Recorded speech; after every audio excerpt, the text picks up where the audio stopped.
예, 하나님 말씀 보겠습니다. 하나님 말씀은 구약성경 10편 119편 17절에서 24절 말씀입니다. 구약성경 10편 119편 17절에서 24절 말씀을 교독하겠습니다. 주의 종을 후대하여 살게 하소서. 그리하시면 주의 말씀을 지키리이다. 눈을 열어서 주의 율법에서 놀라운 것을 보게 하소서.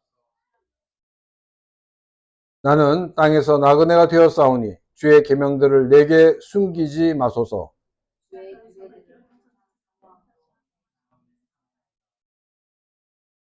교만하여 저주를 받으며 주의 계명들에서 떠나는 자들을 주께서 꾸짖으셨나이다. 나 주의 교훈들을 지켰사오니 비방과 멸시를 내게서 떠나게 하소서. 고관들도 앉아서 나를 비방하였사오나 주의 종은 주의 율례들을 작은 목소리로 읊조렸나이다. 증거는 나의 즐거움이요 나의 증거자입니다. 아멘. 인생은 나그네라는 말에 대해 이의를 제기한 사람들은 아무도 없을 것입니다. 인생이 나그네라는 것은 우리의 삶이 지금 이 세상에서 영원한 것이 아니라는 것을 말하고 있습니다. 하나님을 믿지 않는 사람도 또 천국과 지옥을 믿지 않는 사람들도 언젠가는 이곳을 떠나야 하기 때문에 인생이 나그네라는 것 같은 표현에 대해서는 이의를 제기하지 않습니다. 자기가 살던 곳에서 떠나 다른 곳을 여행할 때 제일 필요한 것이 무엇일까요? 사막이나 광야가 아닌 곳에서는 돈이 있으면 많은 문제가 쉽게 해결이 됩니다. 필요한 것을 돈으로 구입할 수가 있기 때문입니다. 근데 사막이나 광야라면 상황은 달라질 것입니다. 자신에게 물이나 식량이 없다면 아무리 많은 돈이 있어도 한낱 종이에 불과하다는 것입니다. 우리의 인생이 나그네라고 하면 우리의 인생에서 제일 필요한 것이 무엇이겠습니까?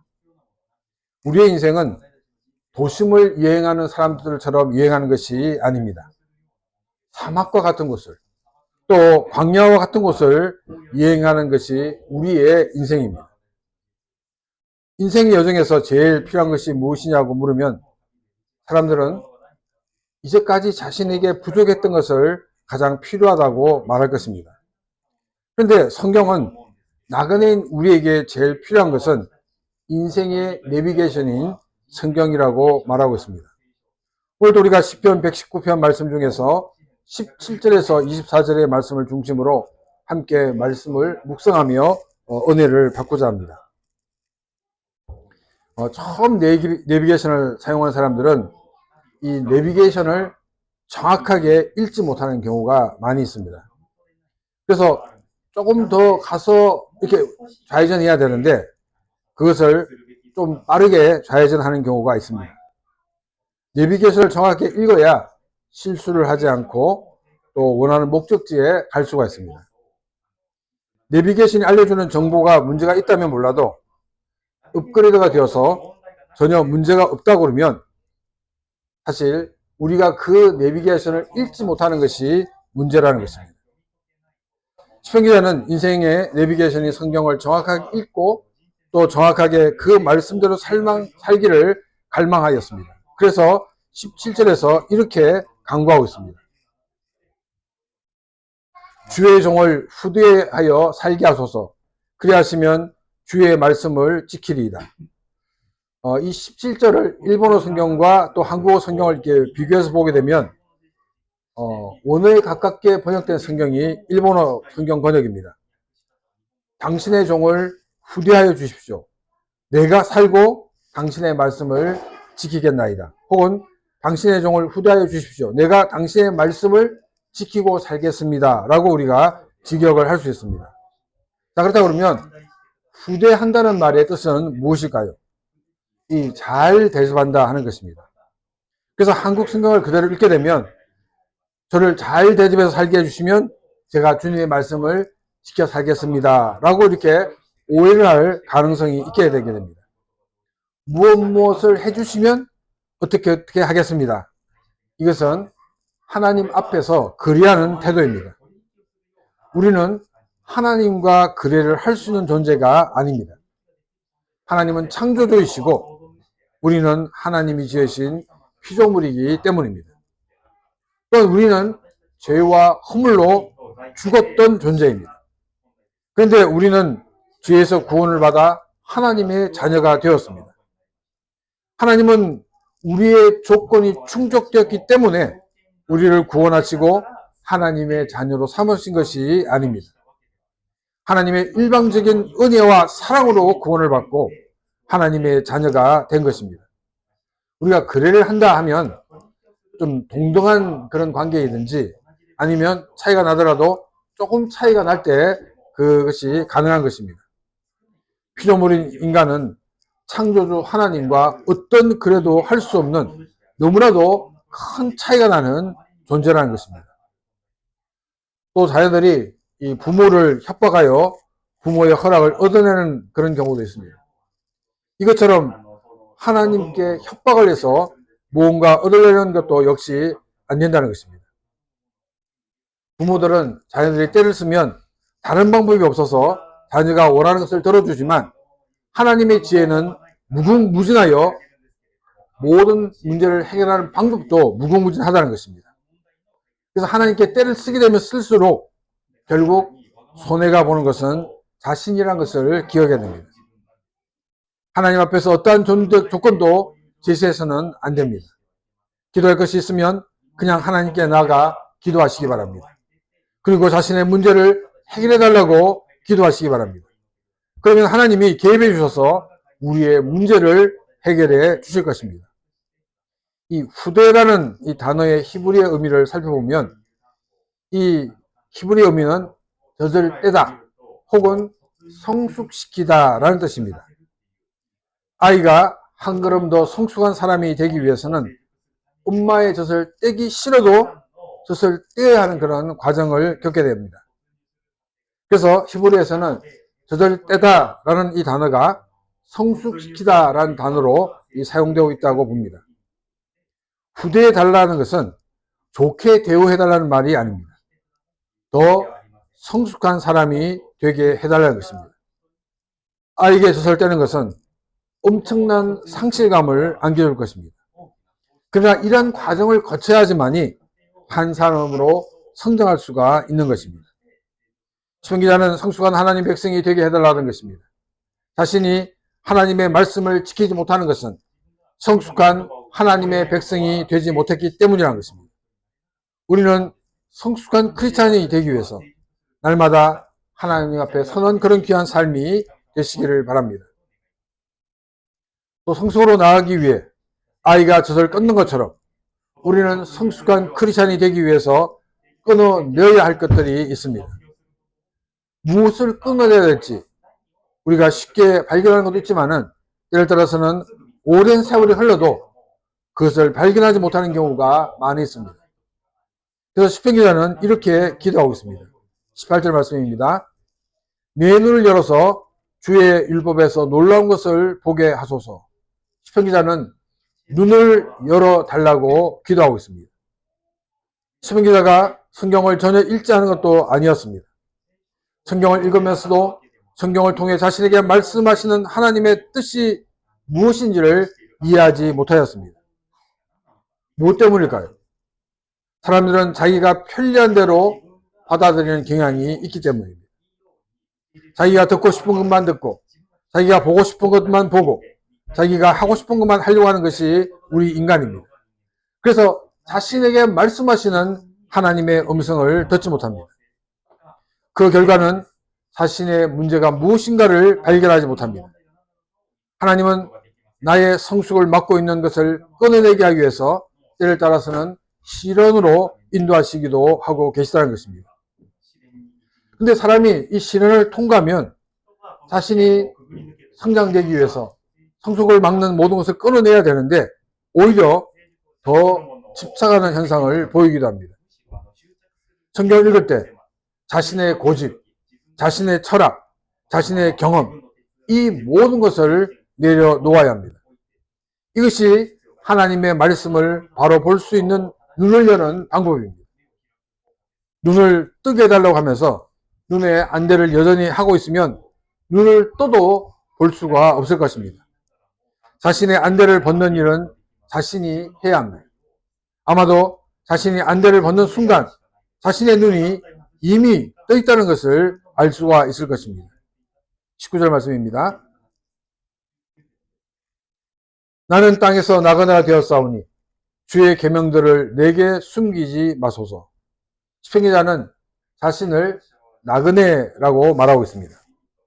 여기서 말하는 나그네는 본토를 떠나서 다른 나라에 거주하는 체류자를 말하고 있습니다. 일본은 이 외국인들도 이 땅을 자기 명의로 살 수가 있습니다. 근데 동남아에서는 이 외국인들은 땅을 구입하지 못하는 그런 나라들이 많이 있습니다. 이 태국에서 사역하시는 목사님도 화성교에서 이 3층짜리 건물을 사주었습니다. 그런데 외국인 명의로 구입할 수 없어가지고 태국인 목사님의 그 이름으로 건물을 구입한 것을 보았습니다. 그 목사님은 태국에서 살고 있지만 또 건물도 있지만은 정말 여전히 나그네로 살고 있다라고 이렇게 말씀을 하였습니다. 자, 그러면 정착하지 못하고 계속 이동해야 되는 나그네에게 가장 필요한 것이 무엇이겠습니까? 많은 것이 필요할 것입니다. 그 중에서 제일 필요한 것은 식량과 물일 것입니다. 그런데 물이 필요하고 또 식량이 필요하지만 그것을 한 달치 또 1년치를 가지고 다닐 수가 없습니다.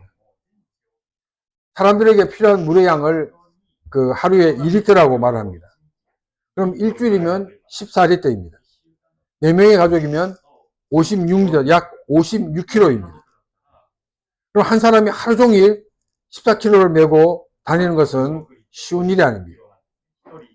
적당한 양과 적당한 식량을 가지고 다니다가 물과 식량이 떨어질 쯤에 식량이 있는 위치를 알려주고 또 물이 떨어졌을 때는 물이 있는 위치를 알려주는 지도가 제일 필요하다는 것입니다. 시편기자는 나그네로 살아가는 사람으로서 제일 필요한 것은 바로 인생의 내비게이션인 성경밖에 없다라고 말하고 있습니다. 그러면서 주의 계명을 숨기지 말라고 기도하고 있습니다. 기독교는 감추어진 것이 없는 종교라고 말씀을 드렸습니다. 근데 시편 기자는 주의 계명을 숨기지 말라고 기도하고 있습니다. 왜냐하면 우리 인간은 무엇에 집중하다 보면 놓치는 것이 많이 있기 때문입니다. 성경을 읽으면서도 하나님이 성경을 기록하신 목적을 읽지 못하고 자기 편리대로 해석하는 경우가 있게 됩니다. 그래서 18절 말씀에서는 눈을 열어달라고 기도했던 것입니다. 시편 기자는 인생의 내비게이션을 보물지도로 보고 있습니다. 이 보물지도에는 보물을 감춘 사람이 다른 사람이 보물을 찾지 못하도록 암호나 상징으로 지도를 그려놨습니다. 이 암호와 상징을 잘못 해석하면 보물이 있는 곳을 찾을 수가 없습니다. 사람들이 보물지도를 그린 사람의 암호와 그 상징을 이해를 해야 됩니다. 그렇게 하기 위해서는 그 사람이 가지고 있는 생각들, 그 사람이 가지고 있는 여러 가지를 알아야지만이 그 암호를 풀 수가 있게 됩니다. 시편 기자는 성경의 원제자이신 하나님께서 자신에게 말씀해 주셔서 분명한 하나님의 뜻을 깨닫게 해달라고 기도하고 있습니다. 자신은 성경의 내용을 자의적으로 해석하지 않고 성경이 말씀하시는 대로 해석할 수 있다고 생각할 수도 있을 것입니다. 그런데 자기 문화에 갇혀서 성경을 잘못 해석하는 경우도 많이 있는 것을 우리는 보게 됩니다. 예를 들면 미국에서 이 흑인들을 노예로 부리는 것이 성경적이다라고 당대의 미국의 교회들이 말을 하였습니다. 그 근거가 뭐냐면 노아가 자신의 아들 함에 대한 저주가 있는데 그 저주를 보게 되면 너는 종의 종이 될 것이다 라고 말하였습니다. 이 아프리카의 이 후손들은 함의 자손이기 때문에 종의 종이 되는 것은 당연하다라고 이렇게 주장하였습니다. 저는 이 해석을 주일학교를 다니면서 이야기를 들었습니다. 정말 이 한국이 미국 교회 영향을 많이 받다 보니까 그 잘못된 해석을 그대로 가져와 가지고 학생들에게 가르쳐 주었습니다. 이처럼 자기 편리한 대로 성경을 끼워 맞추고 해석하는 그런 일들이 너무나도 많이 있고, 이 일들이 위험한 것을 우리는 기억해야 됩니다. 자신의 경험, 자신의 지식에 갇혀서 보물지도인 성경을 잘못 해석하는 것이 아니라 하나님이 성경을 기록하게 하신 그 목적대로 성경을 깨닫게 해달라고 시편 기자는 하나님께 기도하고 있는 것입니다. 20절입니다. 주의 규례들을 항상 사모함으로 내 마음이 상하나이다.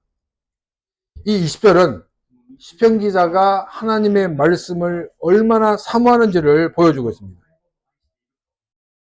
이 초의 불이 클수록 초가 빨리 녹아내립니다.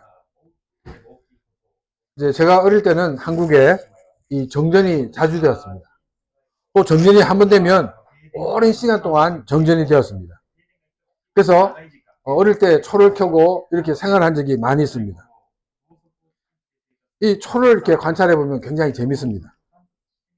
초를 처음 불을 켜면 불이 작습니다. 그런데 시간이 점점 지나면 초의 불이 점점 커집니다. 왜 커질까요? 초의 심지가 점점 길어지기 때문입니다. 왜냐하면 이 초들이 녹아서 점점 이 심을 이렇게 보이게 하기 때문에 초의 불은 점점 커집니다. 그러면 이제 화력이 센데 빨리빨리 또 이렇게 초를 소화하지 못하기 때문에 그때는 녹아서 쭉 밑으로 다 떨어집니다. 그러면 이걸 이제 사람이 아까워서 어떻게 하냐면 이 초의 불이 커지지 않게 하기 위해서 초의 심지를 잘라줍니다. 잘라주면 다시 작은 불이 켜지고 또 초가 많이 녹지 않는 그것을 우리가 볼 수 있습니다. 이처럼 촛불이 커지면 초가 녹아내리는 것처럼 하나님의 말씀을 사모하는 나의 이 마음이 정말 녹아내린다라고 시편 기자가 고백을 하고 있다는 것입니다. 우리는 하나님 말씀에 대한 열정이 이처럼 타올라야 된다라고 성경은 우리에게 말하고 있습니다. 시편 기자가 왜 말씀에 대한 이런 마음을 가졌냐면 우리의 인생을 인도하는 내비게이션이기 때문입니다. 21절입니다. 교만하여 저주를 받으며 주의 계명들에서 떠나는 자들을 자주 꾸짖으셨나이다. 시편 기자는 이 교만한 자를 책망하였다라고 21절을 시작하고 있습니다.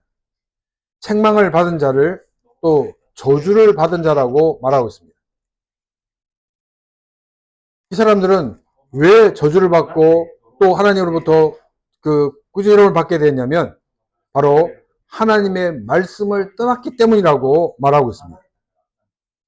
이 말씀을 떠났다는 것은 실수로 벗어난 것을 말하고 있으면 아닙니다. 또 연약해서 이 벗어난 것을 말하고 있는 것이 아닙니다. 의도적으로 하나님의 계명을 지키지 않은 자라고 성경은 말하고 있습니다. 연약하여서 혹은 실수하여서 하나님의 계명을 지키지 못했다 그러면 시편 기자는 오만한 자, 교만한 자라고 표현을 하지 않았을 것입니다.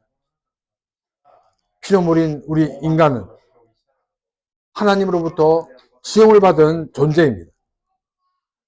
그런데 이 하나님의 말씀을 무시하는 것은 너무나도 교만한 모습이라는 것입니다. 여러분, 왕정시대를 생각해 보시기 바랍니다. 왕의 권한을 위임받은 사람이 왕으로부터 받은 그 징표를 보이기만 해도 사람들은 그 앞에 무릎을 꿇었습니다. 그 징표가 왕이 함께하고 있다는 상징이기 때문입니다. 그 하나 물건에 불과한데 라고 무시한다 그러면 그 사람은 왕을 거역한 역적으로 처형이 될 것입니다. 왕 중에 왕이시고 또한 온 우주 만물을 창조하신 창조주 하나님에 대해 의도적으로 거역한다면 그 사람은 처형받을 수밖에 없는 존재라는 것입니다.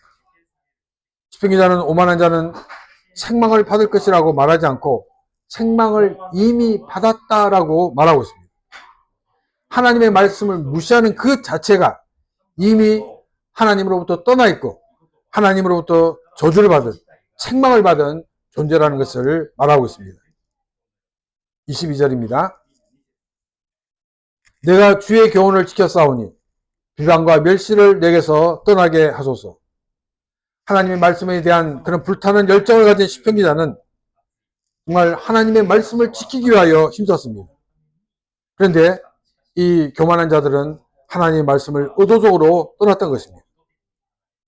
너무나도 대조적인 모습을 우리에게 보여주고 있습니다. 자, 그러면 우리가 하나님의 말씀을 잘 지켜나가면 하나님 앞에서는 굉장히 복된 행동입니다. 그런데 이 세상에서는 조롱거리가 될 수 있다는 것입니다. 그래서 시편 기자는 그들이 나를 모욕하지 못하고 비웃지 못하게 해달라고 기도를 하고 있습니다. 모욕을 당하거나 비웃음을 당하는 것이 부끄러워서 또 부끄러움을 당하는 것이 무서워서가 아닙니다. 하나님이 살아계시고 그 살아계신 하나님의 말씀인 것을 그들에게 알게 해달라고 시편 기자는 기도하고 있는 것입니다. 23절입니다. 고관들도 앉아서 나를 비방하여 싸우나 주의 종은 주의 율례들을 작은 소리로 엎드렸나이다. 시편 기자가 말씀대로 사는 것에 대한 그런 이 피박이 얼마나 크냐면은 권력을 가진 사람들이 그 시편 기자를 압박해 오는 것을 우리에게 보여주고 있습니다. 이 고관들이 함께 모여서 하나님 말씀을 지키는 시편 기자를 해하려고 이렇게 음모를 꾸밉니다. 이런 상황에서 시편 기자는 하나님께 기도하였습니다. 또 그가 기도한 그 내용은 하나님의 말씀을 묵상하겠다라고 고백합니다. 시편 기자는 고역자들의 음모를 들었을 때 그들에게 자신을 변명하지 않았습니다. 그들은 그들과 만나지 않고 조용히 하나님 앞에 나와서 하나님의 말씀을 묵상하였던 것입니다. 그 이유를 이렇게 말하고 있습니다. 24절 말씀입니다. 주의 증거들은 나의 즐거움이요 나의 충고자니이다. 권력자가 자신을 해하려는 음모가 있다는 걸 들었다 그러면 굉장히 긴장할 것입니다. 무엇을 어떻게 해야 될지 굉장히 당황할 것입니다. 그런데 시편 기자는 나는 하나님의 말씀을 묵상하겠다는 것입니다. 왜냐하면 하나님의 말씀이 나의 기쁨이고 나의 충고자가 되기 때문이라고 말하고 있습니다. 충고자의 히브리어의 뜻은 조언하다라는 것 같은 단어에서 파생된 단어입니다. 하나님의 말씀인 성경은 위기를 만난 사람에게 어떤 방향으로 나갈지를 알려주고 있는 말씀이라는 것입니다. 우리에게 그 위기를 극복할 수 있는 지혜를 주는 말씀이라는 것입니다. 그래서 우리는 위기 속에서 그 위기 때문에 당하지 않고 또 위기를 해결하기 위해서 이 사람 저 사람 만나는 것이 아니라 하나님의 말씀을 붙들고 하나님의 말씀을 묵상하는 이것이 우리가 가장 안전한 길인 것을 시편 기자는 말하고 있습니다. 하나님 말씀을 묵상하면서 시편 기자는 하나님과 자신의 관계에 대해서 어떤 관계인지를 알게 되었습니다. 하나님의 말씀을 통해서 자신을 향하신 하나님의 사랑의 깊이를 알게 되었습니다. 그래서 성경은 그 시편 기자에게 한없는 기쁨을 주게 되었습니다. 또 하나님의 말씀은 자신의 삶을 어디로 가야 될지 모를 때 이 길로 가라, 저 길로 가라라고 충고해주는 그 말씀인 것을 이 시편 기자는 말하고 있습니다. 또 이 충고자는 그 말은 이 법정에서 일종의 변호사의 역할을 하는 것을 우리에게 보여주고 있습니다. 정말 재판에 질 수밖에 없는 재판인데 이 뛰어난 변호에 의해서 그 사람이 자유를 얻는 이런 충고자가 되는 것이 하나님의 말씀이다라고 시편 기자는 고백하고 있습니다. 나그네의 삶을 살아가는 우리들은 가야 하는 목적지가 있습니다. 이 땅에 사는 것은 우리의 삶의 끝이 아니라는 것입니다. 우리가 가는 목적지는 이 세상의 무엇과도 비교할 수 없는 하나님의 나라입니다. 우리가 이 목적지를 잃어버리지 않고 살아가기 위해서는 인생의 내비게이션인 하나님의 말씀을 붙들고 살아가야 됩니다. 내비게이션을 장치한 그 차를 타고 다녀도 내비게이션을 켤 줄 모르고 볼 줄 모른다면 그 내비게이션은 아무런 설모가 없을 것입니다. 인생의 내비게이션인 성경을 켜야 하고 그것을 읽을 줄 알아야 됩니다. 인생의 내비게이션인 성경을 켜는 것은 성경을 읽고 묵상하는 것입니다. 그리고 성경을 읽을 줄 아는 것은 자신의 경험과 철학, 모든 것을 내려놓고 하나님이 성경을 통해서 우리에게 말씀하시는 그 말씀을 듣는 것입니다. 좀 더 나를 향하신 하나님의 뜻을 찾는 나의 열정과 또 대조적으로 많은 사람들은 하나님의 말씀을 의도적으로 무시하고 살고 있습니다. 그리고 말씀대로 사는 나를 조롱하고 모함하기도 합니다. 이럴 때 우리가 억울한 마음이 속타는 것이 아니라 다시금 우리의 눈을 성경으로 돌려야 됩니다. 성경은 우리를 위로해 줄 것입니다. 그리고 성경은 우리에게 인간이 상상할 수 없는 놀라운 지혜로 채워주실 것입니다. 우리가 하나님의 말씀을 인도함을 받음으로 날마다 승리하는 복된 삶이 되시기를 주님의 이름으로 축원합니다. 이 시간 오늘 주신 말씀을 생각하며 같이 기도드리겠습니다.